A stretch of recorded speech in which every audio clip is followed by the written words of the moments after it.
রামকৃষ্ণ পরমহংসদেব বলতেন, ধর্ম হলো জীবকে শিব করা। বলতেন, যত মত তত পথ।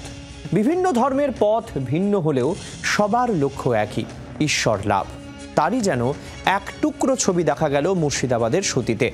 মাস চারেক আগেও যে সুতি হিংসার আগুনে জ্বলে উঠেছিল। গরম গরম খিচুড়ি চেটে পুটে পরম তৃপ্তিতে তা খাচ্ছেন আবাল বৃদ্ধ বনিতা। কারা রেঁধেছেন, কে দিচ্ছেন, সেসব নিয়ে কোনো আগ্রহ নেই। এটাই বাংলার ছবি, সম্প্রীতির ছবি। এটা সুতির আমুহা পঞ্চগ্রাম শ্মশান কালী মন্দির প্রাঙ্গণ। শ্রাবণ মাসের শেষ সোমবারে শিব মন্দিরের পুজো আর শিবের মাথায় জল ঢালা উপলক্ষে ছিল হাজার হাজার মানুষের আনাগোনা।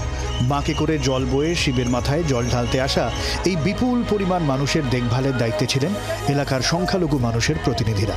কেউ ভিড় নিয়ন্ত্রণে, তো কেউ ব্যস্ত ছিলেন শিব ভক্তদের জন্য খিচুড়ি রান্নায়। কেউ আবার দূর দূরান্ত থেকে আসা ভক্তদের তেষ্টা মেটাতে হাতে তুলে দিচ্ছেন পানীয় জল, শরবত। আমরা এখানে কোনো রাজনৈতিক দলে আসছি না, কোনো বিজেপি পার্টি না, কোনো তৃণমূল পার্টি না, কোনো সিপিএম পার্টি না। সব আমরা মুসলিম ভাই, হিন্দু ভাই, সব কাঁধে কাঁধ মিলিয়ে চলতে চাই। 4 মাস আগেও হিংসার আগুনে পুড়েছিল এই সুতি শামশেরগঞ্জ। অশান্তি আর গণ্ডগোলে জ্বলে উঠেছিল এলাকার পর এলাকা, গ্রামের পর গ্রাম। পুলিশ, র্যাব, কমব্যাট ফোর্স, এমনকি কেন্দ্রীয় বাহিনীও মোতায়েন করতে হয়েছিল জায়গায় জায়গায়। সোমবার ভোর রাত থেকে সেই সুতিতেই কিনা সম্প্রীতির সুর, এমনটাও হয়।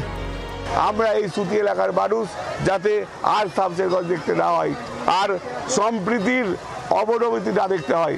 আমরা যেন হিন্দু, মুসলিম, জৈন, খ্রিস্টান এখানে আগামীতে যেমন একত্রিত ছিলাম, একভাবে ছিলাম, সেইভাবে থেকে আমরা সুতি, মুর্শিদাবাদ, পশ্চিমবাংলাকে এগিয়ে নিয়ে যাব এক হয়ে। এটাই আমাদের বার্তা দেওয়ার উদ্দেশ্য। রাজনীতির রং সরিয়ে রেখে এখানে সামিল হয়েছিলেন শাসক এবং বিরোধী পক্ষের নেতারা। আমাদের সুতির মাটি হচ্ছে সম্প্রীতির মাটি এবং সুতির প্রত্যেককে যারা প্রতিনিধিত্ব করছেন তারা সবসময় বিগত দিনেও সম্প্রীতির বার্তা দিয়েছেন, আগামীতেও দেবেন। যেভাবে মানুষের ঢল উঠেছে তাতে হিন্দু মুসলিম সকলে উভয়ে একসাথে হাত মিলিয়েছে। এটাই হওয়া উচিত এবং এটাই থাকবে চিরকাল। সেটা আরও একবার নজিরবিহীন বার্তা দিল। শ্রাবণেরই পরিবেশ মাঘ ফাল্গুনে থাকবে তো? সুতির মানুষ এইভাবে হাত ধরাধরি করে ভোটের লাইনে দাঁড়াবেন তো?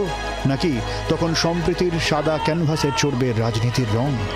সোমা মাইতির রিপোর্ট, জি 24 ঘন্টা। বাংলার আওয়াজ, বাঙালির আবেগ, জি 24 ঘন্টা।